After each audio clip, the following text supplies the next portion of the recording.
Aujourd'hui, sur le temps d'un lapin, nous recevons Florian Bailly, rhumatologue et médecin de la douleur en région parisienne, qui va nous parler de douleurs chroniques et plus particulièrement d'une pathologie mal connue ou encore trop souvent stigmatisée, la fibromyalgie.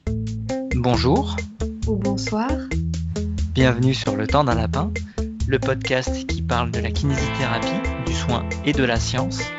Mais pas trop longtemps, juste le temps d'un lapin. Bonjour Florian, bonjour Vincent. Bonjour. Bonjour. Bonjour tout le monde. Enchanté d'être avec vous. Merci à toi de nous rejoindre. Florian, pour démarrer, est-ce que on peut déjà préciser ce que c'est que la douleur chronique? Qu'est-ce qu'on appelle une douleur chronique? À partir de quand? À partir de quel type de symptômes? Alors oui, bien sûr, la douleur chronique, c'est souvent résumé en disant que c'est une douleur qui dure depuis plus de 3 mois. Il y a une définition qui est un petit peu meilleure, c'est surtout une douleur qui persiste alors que la lésion, quelque chose qui l'aurait engendré, aurait dû guérir ou a guéri. Donc c'est une douleur qui est persistante au-delà d'un temps un peu normal d'une guérison. Ça peut être 3 mois, après ça peut être plus rapide ou plus long, selon parfois s'il y a une pathologie qui l'a suggéré ou favorisé ou pas. D'accord, donc quelque chose qui aurait finalement dû durer quelques jours et qui commence à durer quelques semaines, on pourrait presque déjà parler de douleur chronique par rapport à la pathologie en question. Effectivement, quelque chose qui doit durer 5 jours et puis on a mal au bout d'un mois, c'est pas normal. Et il y a certainement des choses qui peuvent favoriser le fait que les douleurs persistent. Et à l'inverse, par exemple, quelqu'un qui a un rhumatisme inflammatoire, des maladies compliquées à traiter, par exemple, eh bien, c'est peut-être normal d'avoir encore des douleurs au bout de 3 mois. On va pas encore parler de douleurs chroniques parce que peut-être que les traitements qu'on a mis ne seront pas encore efficaces. Donc, c'est à moduler aussi en fonction du contexte de la personne notamment et puis des pathologies autres qui peuvent être présentes. Mais alors du coup, la fibromyalgie, c'est très fréquent ou pas? Alors oui, clairement, c'est une maladie qui est assez fréquente.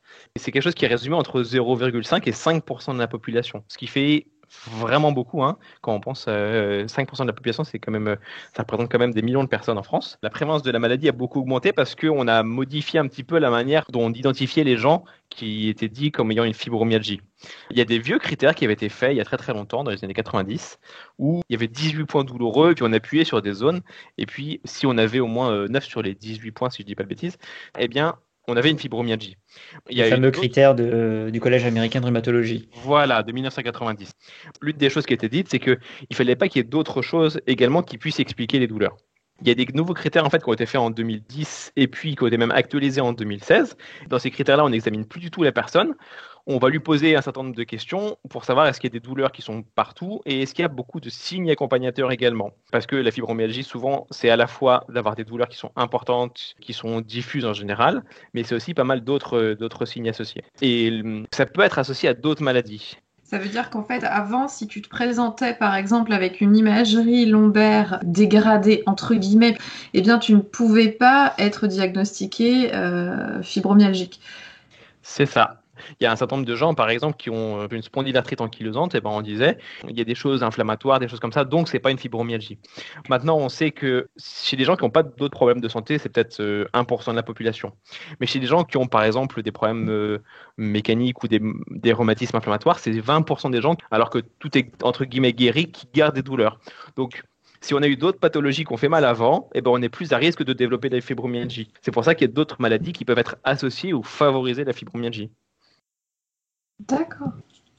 Du coup, ça veut dire qu'avant, en gros, il fallait avoir mal partout, mais aucune raison officiellement retrouvée d'avoir mal. C'est ça. Et que finalement, maintenant, si tu retrouves, quel que soit le contexte, des douleurs diffuses, pas forcément en lien avec des lésions, même s'il y a une autre pathologie potentiellement douloureuse sous-jacente, mais qui n'aurait pas dû faire mal autant ou si longtemps, eh bien, on peut penser à la fibromyalgie. C'est ça. L'exemple typique, par exemple, les gens qui ont une polyarthrite rhumatoïde, là, il y a vraiment, on peut trouver les lésions, c'est facile, on fait des échographies, des IRM. Mais après, il y a plein de traitements qui existent et on peut mettre les gens en rémission, c'est-à-dire qu'on fait plein d'examens, on ne voit plus aucune inflammation. Et ben, chez ces gens-là, il y a 10 à 15% des gens qui gardent des douleurs importantes, du coup, qui sont plutôt articulaires, alors qu'il n'y a plus d'inflammation.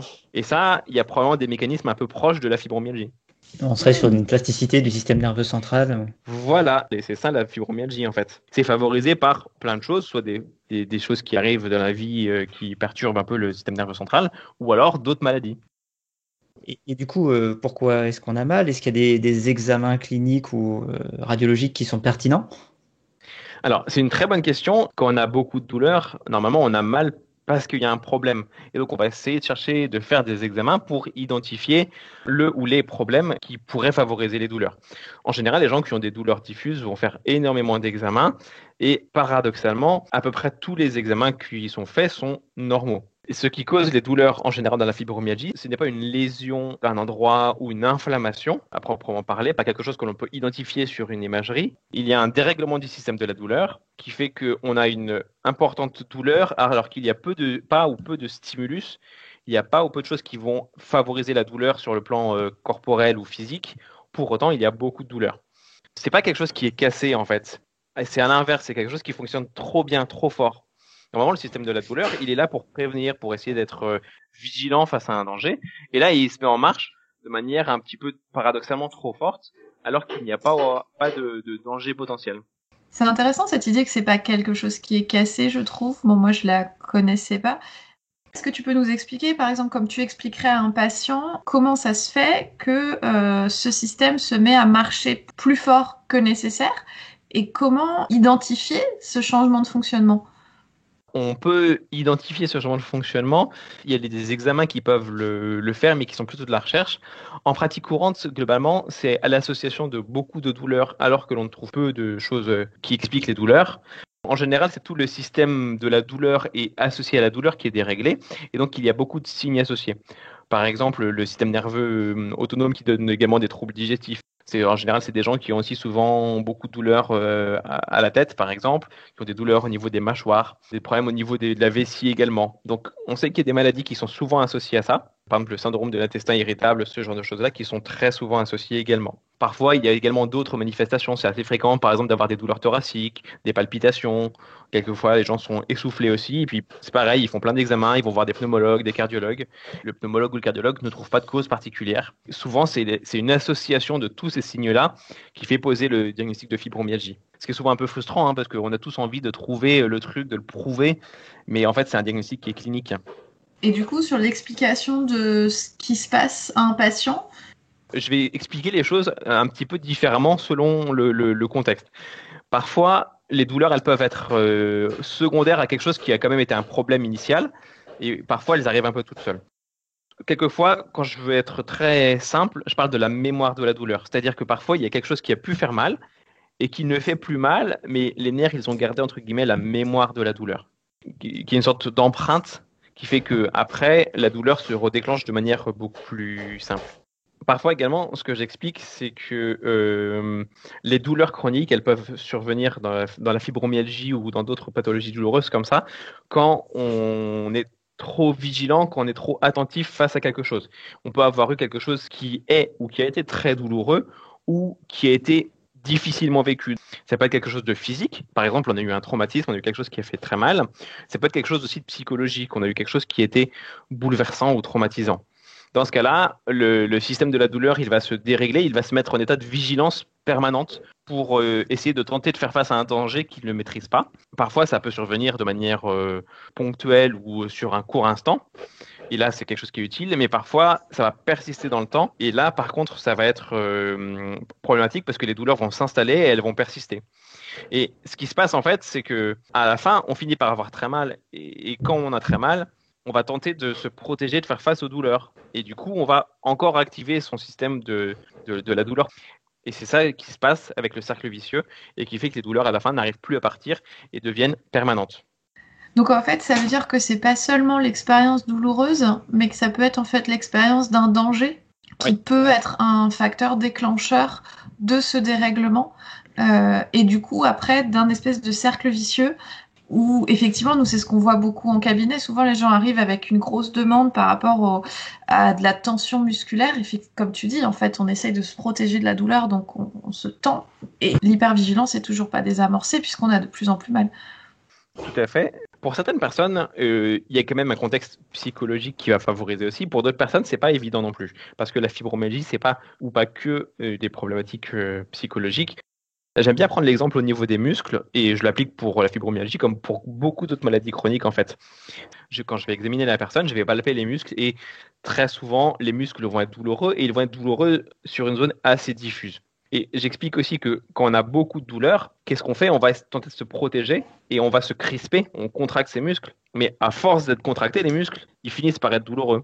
À la fois, ils sont et la cause et la conséquence de la douleur. S'il y a une inquiétude, s'il y a d'autres choses aussi qui font qu'on va se crisper, ça peut être quelque chose de physique ou de psychologique, ou les deux à la fois, eh bien, les douleurs vont s'entretenir et persister. Et petit à petit, à cette douleur, à ce cercle vicieux, vont s'ajouter des signes plus généraux, comme tu disais tout à l'heure, potentiellement des troubles digestifs, des douleurs de mâchoire, maux de tête, quelque chose d'encore plus diffus qui touche finalement plusieurs systèmes différents, pas juste un système musculo-squelettique. Oui, effectivement, probablement que ça touche un petit peu tous les systèmes, on va dire, autonomes, donc les choses que l'on ne contrôle pas ou que l'on ne contrôle pas consciemment. Logiquement, on a un tube digestif qui fonctionne de manière automatique. Le système de la douleur, c'est un système automatique. Les battements cardiaques, c'est pareil. Il va s'accélérer quand il y a un danger. Mais si finalement on a une perception de danger qui est là tout le temps, eh ben, on va avoir des palpitations, on va avoir des troubles digestifs, on va avoir aussi des hypercontractilités au niveau de la vessie, c'est-à-dire qu'en pratique, ils ou elles vont avoir des troubles urinaires. Alors, je précise, je dis il aussi parce que la fibromyalgie, c'est plutôt une pathologie féminine, mais c'est aussi des choses qui arrivent parfois chez des hommes. On a une idée de la répartition? Ça dépend des critères que l'on utilise, mais avant c'était 95% de femmes selon les anciens critères. Maintenant c'est plutôt c'est entre 80 et 90%, donc ça reste quand même plus féminin. Est-ce qu'on sait pourquoi?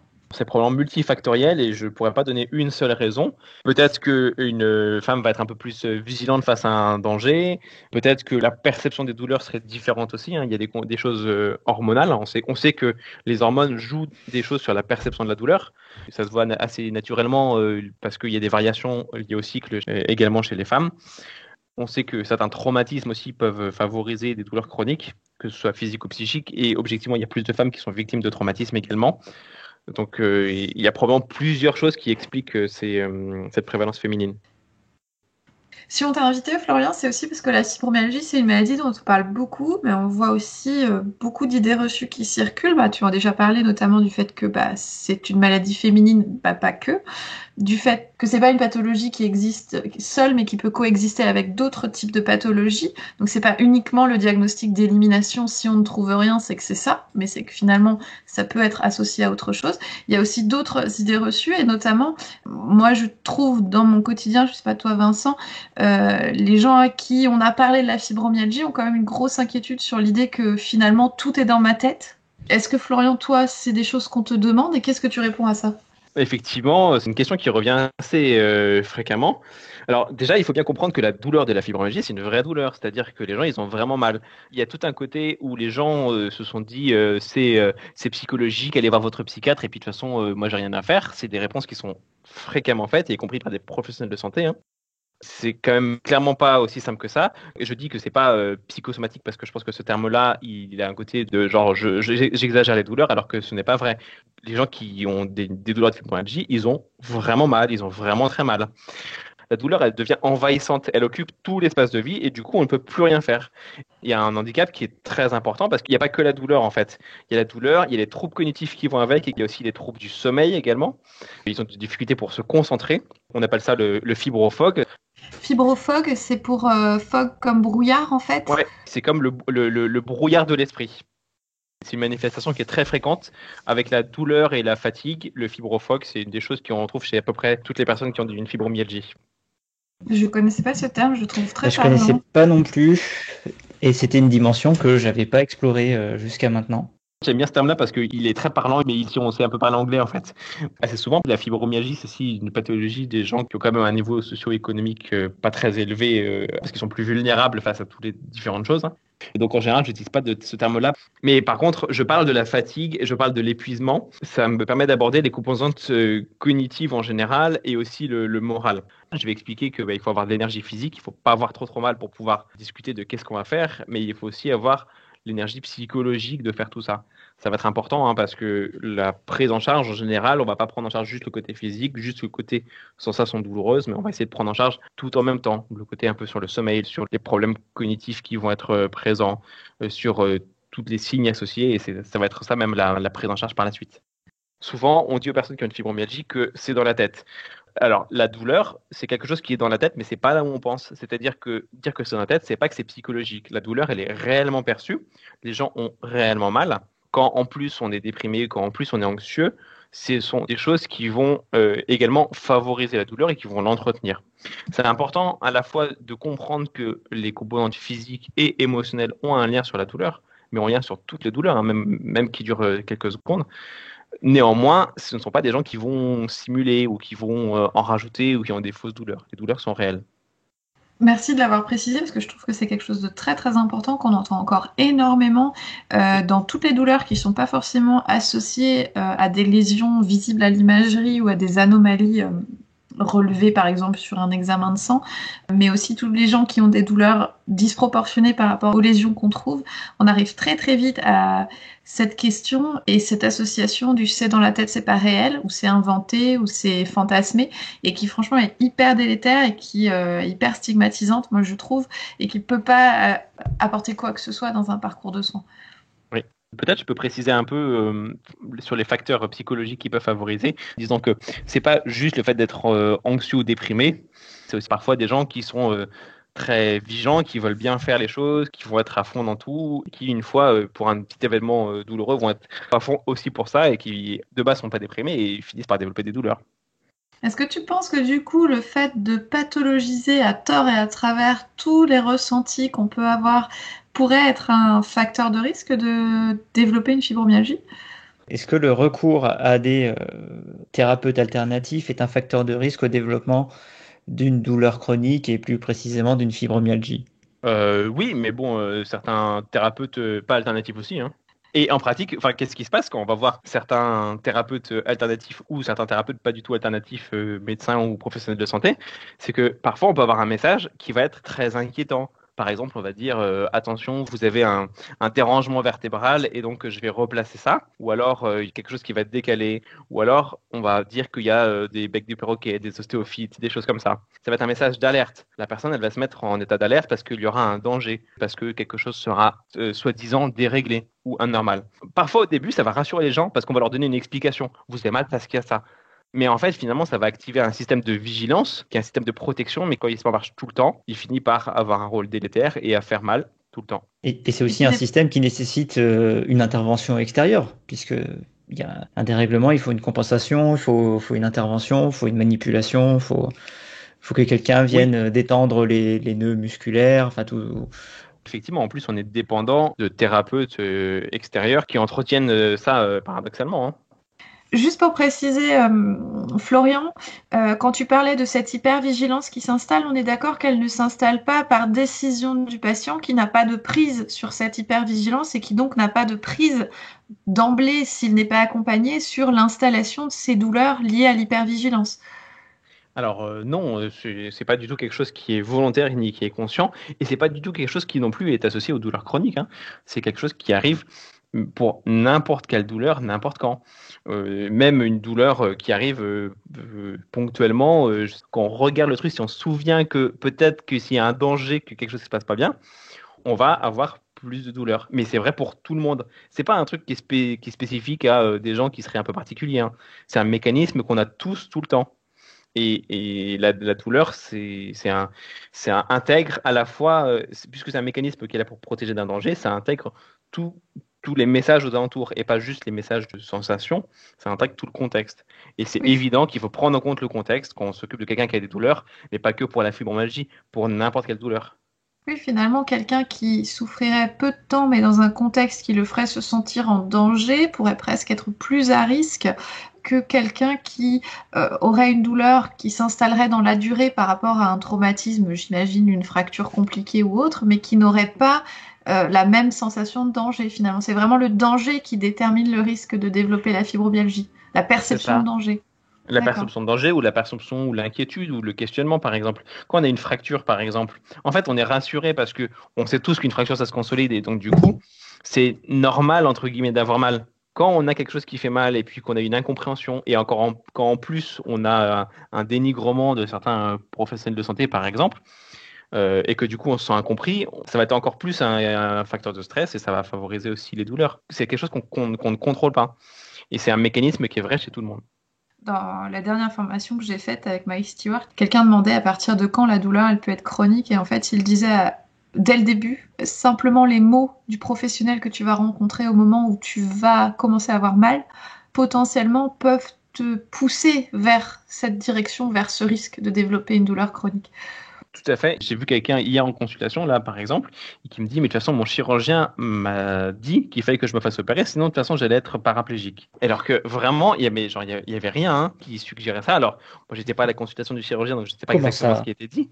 Mais objectivement, quand le message a été compris comme ça, la personne ne peut que avoir une inquiétude face à tout ça et puis se rendre vigilante parce qu'on lui a dit que peut-être qu'il y allait avoir un truc dangereux.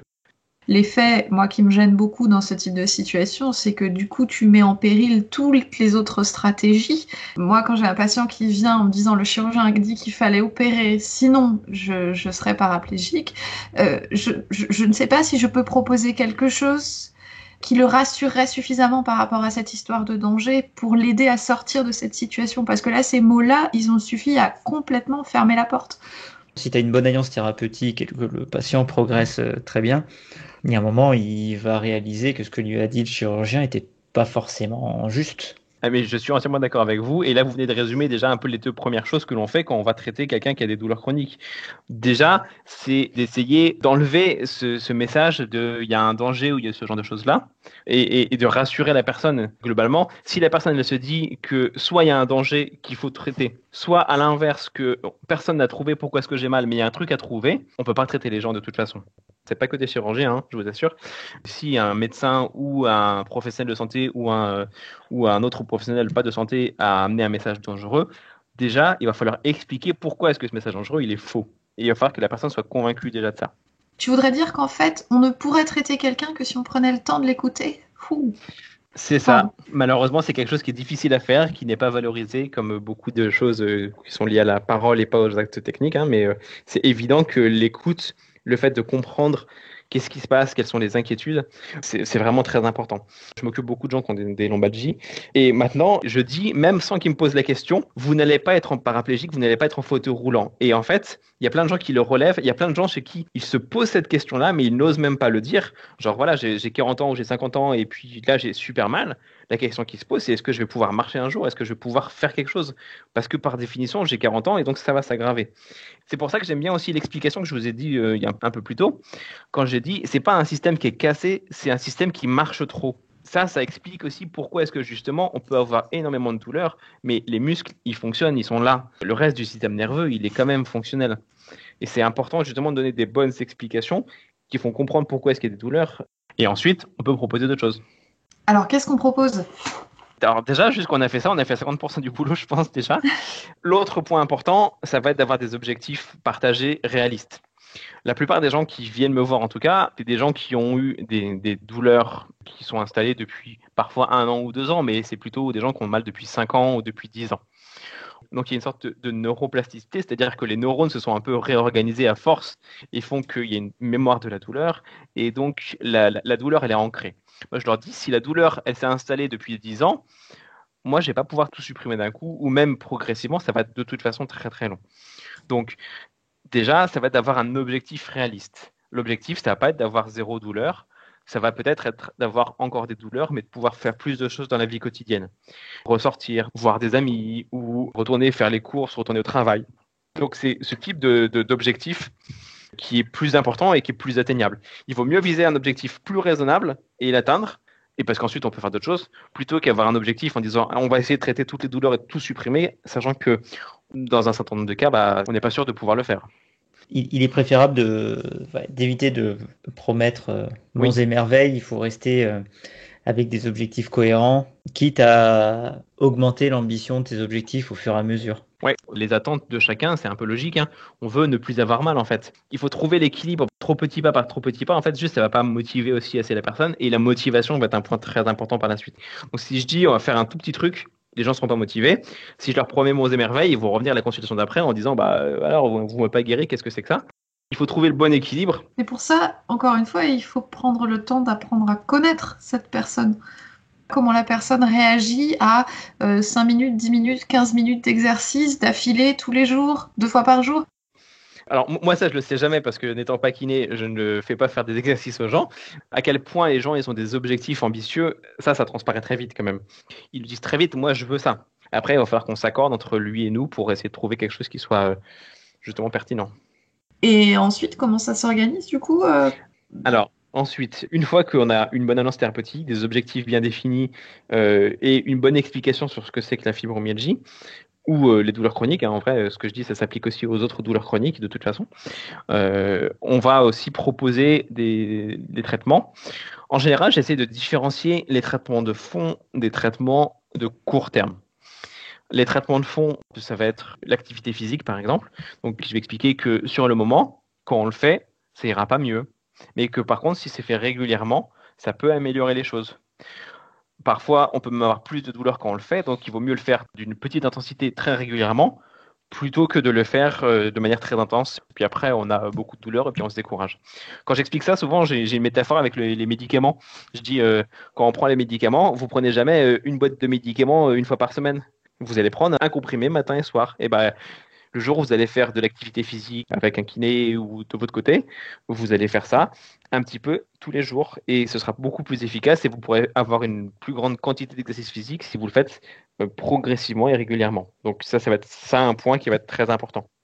Et puis après, j'essaye de proposer d'autres traitements de fond. Alors parfois, il peut y avoir des traitements médicamenteux. Il y a certains antidépresseurs qui ont une action sur le système de la douleur. Donc parfois, on peut proposer ce type de médicament-là. Alors c'est pareil, hein, ça ne va pas supprimer les douleurs, mais ça peut diminuer un petit peu l'intensité des douleurs.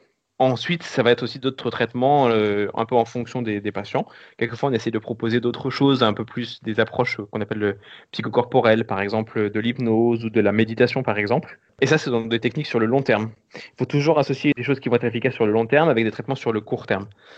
Peut-être je vais proposer un TENS s'il y a une douleur localisée. Le patient va apprendre à utiliser le TENS ou des antalgiques par exemple. Prendre un antalgique, ça n'a jamais sauvé les gens des douleurs chroniques hein, parce que de toute façon ils en ont tous déjà eu. Néanmoins, c'est important de ne pas les laisser complètement dépourvus parce qu'il y a des moments où il y a des crises plus importantes. Il faut que les gens aussi ils aient la possibilité de gérer les choses, qu'ils deviennent maîtres de la situation. J'ai beaucoup parlé du système de vigilance tout à l'heure. Hein. Si on a mal, mais qu'on sait qu'on peut faire quelque chose, par exemple, je vais prendre un truc, versus on a mal et on est dépourvu, on ne sait plus quoi faire, bah, on ne réagira pas de la même manière. Donc, avoir quelque chose à faire, au moins pour la grosse crise, quelquefois, c'est quand même pertinent. Et après, je laisse les patients me proposer ou suggérer ce que eux ils ont entendu, ce genre de choses-là, pour voir aussi ce que eux ils vont préférer. Parce qu'il y a des gens qui vont avoir une bonne image de certaines choses et une mauvaise image d'autres choses. Donc, je vais pouvoir les guider un peu dans les différentes choses. Oui, c'est intéressant parce que si tu veux en fait les accompagner dans le temps, il faut que vous ayez une bonne alliance thérapeutique. Donc il faut qu'ils aient envie de revenir, comme tu disais tout à l'heure, et qu'ils aient confiance en ta capacité pour les accompagner.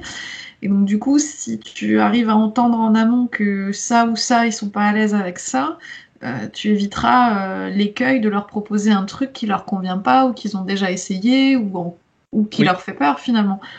Oui, alors effectivement, je ne l'ai pas dit, mais souvent, moi, je vais déjà faire une petite checklist de qu'est-ce qu'ils ont déjà essayé, qu'est-ce qui a marché, pas marché, où il y a eu des effets secondaires, pour pouvoir proposer quelque chose d'adapté, forcément. On devrait s'habituer à soigner plutôt dans ce sens-là. Proposer ce qu'on pense qui leur fera le plus de bien par rapport à leur expérience antérieure. Il y a des gens qui vont aussi avoir une bonne expérience avec un traitement. Bah, il faut en profiter. J'essaie de me baser quand même le plus sur des choses prouvées par la science. Parfois, il y a des gens qui sont très accrochés à une technique, alors que globalement, les fausses ou pas validées par la science en tout cas. Dans ce cas-là, je vais déjà vérifier qu'il n'y a pas des choses ou des messages qui sont délétères avec. Typiquement, il y a certaines techniques ou certains traitements alternatifs qui vont véhiculer un message de peur pour exister. Dans ce cas-là, il faut supprimer ça. Après, il y a d'autres techniques. Bon, si ça ne fait pas de mal et que si les personnes y croient et puis qu'au moins ça le soutient et ça l'aide, bah pourquoi pas. Hein. Ça fait partie de l'alliance thérapeutique en fait. Ça rappelle un peu ce que disait Greg Lehman. Hein. Si le patient il a besoin d'aller chez son masseur ou son ostéopathe pour se sentir bien et que ça lui permet de faire plus d'activité physique à côté, tant qu'il n'y a pas de message nocebo, on peut que encourager. Enfin, en tout cas, on peut pas interdire aux patients de le faire. Bien sûr. Typiquement, l'acupuncture, c'est par exemple quelque chose qui scientifiquement est quand même pas très très bien validé, où il y a des choses très contradictoires. Néanmoins, il y a des gens qui sont améliorés par ça. Bah, si c'est pour que au moins ils puissent un peu plus bouger et qu'ils puissent sortir de chez eux et reprendre une vie familiale, sociale et puis aller mieux, bon bah pourquoi pas, parce que ça véhicule pas de message négatif en général. Après, moi personnellement, je vais jamais proposer l'acupuncture, je vais jamais leur dire d'aller le faire. Voilà, évidemment, je suis tout à fait pour et tout à fait d'accord avec cette idée de leur redonner une capacité de faire quelque chose, on leur redonner une forme de pouvoir sur la situation, d'avoir des clés, des possibilités. Mais je trouve ça intéressant cette idée du court terme et long terme. Là, vous avez ça en cas de crise plus aiguë, en cas de passage plus difficile, et parce que notre but à terme, c'est ça. Alors moi, avant, j'avais pas ça et je sais pas, moi j'ai développé ça petit à petit à force de discuter avec les gens et en fait, ça me permet de classer les choses, c'est-à-dire que typiquement sur l'acupuncture, par exemple, ou sur quelqu'un qui va voir, par exemple, qui va faire de la thérapie manuelle, par exemple. Bon, bah je vais dire ça, là, ça vous améliore, sauf que un, vous dépendez de quelqu'un et deux, là, moi, je classe ça plutôt dans le court terme. Si ça vous permet d'aller faire plus de choses, de reprendre le travail, d'aller reprendre une vie sociale aussi, bah pourquoi pas. Si c'est juste pour faire ça toutes les semaines parce que vous allez faire que ça, bon bah non, c'est pas pertinent. Ouais, j'ai un peu le même discours, moi, avec le massage. Le massage isolé, ça n'a jamais rien soigné, je pense. On a beau dire l'exercice physique, c'est bien. De temps en temps, quand la personne elle est dans une crise douloureuse, quelquefois, c'est objectivement pas possible. Donc, il faut aussi l'aider, l'accompagner dans cette crise-là, parce que ça permettra aussi une bonne alliance. Ça va aider la personne sur le moment, et après, elle sera plus encline à faire plus de choses, plus actives. Il y a deux manières de l'amener. On peut laisser les gens passifs en leur disant vous allez faire ça, vous allez faire telle technique, voilà. Ou alors on peut les rendre actifs. Ils vont s'approprier des choses, ils vont comprendre que certaines choses sont efficaces ponctuellement, certaines autres choses sont bien, et ils vont le mettre en place. Et on va leur redonner ce pouvoir d'être actifs, d'être acteurs de leur pathologie, de leur corps et de leur esprit aussi probablement. Parce que nous, on peut pas être là tout le temps. C'est ça le meilleur traitement en fait. Je t'aurais bien demandé, on sait à quel point ça marche, mais est-ce qu'on sait à quel point ça marche? C'est compliqué. Il y a des études sur pas mal d'approches différentes. Il y a des moyennes de différentes choses qui existent. Un patient, c'est pas une moyenne. Et on ne peut pas définir pour un patient à quel point ça marche. Donc, en pratique, il faut essayer de s'adapter aux patients. Il y a des choses qui vont être plus en accord avec chacun. Et souvent, il y aura aussi besoin d'essayer plusieurs choses pour trouver ce qui va convenir à la personne. Et sur le moment aussi, dans le temps, chacun évolue aussi. Et on ne peut pas prévoir si ça va être, je sais pas, genre le yoga qui va être efficace pour telle personne versus de l'hypnose pour une autre personne ou de la méditation. On ne peut pas le prévoir à titre individuel. Par contre, il faut pouvoir proposer ces différentes choses-là, que la personne choisisse ce qui lui correspond aussi. Le plus compliqué, c'est qu'il va falloir le maintenir sur le long terme. C'est pas un traitement qu'on va faire pendant 1 mois ou 2 mois. Ça va être quelque chose qu'il va falloir faire régulièrement sur le très long terme. Alors, pour conclure, moi je propose que pour toutes les pathologies chroniques, et pas seulement pour la fibromyalgie, l'objectif à la fin, c'est de rendre les patients actifs et acteurs de leur maladie, parce que c'est comme ça qu'ils iront mieux. Merci beaucoup Florian d'être venu nous parler de ton expérience avec les patients douloureux chroniques, de ton métier qui a l'air au moins aussi passionnant que le nôtre. Merci à vous tous de nous avoir écoutés et on vous dit à très bientôt. Sur le temps d'un lapin.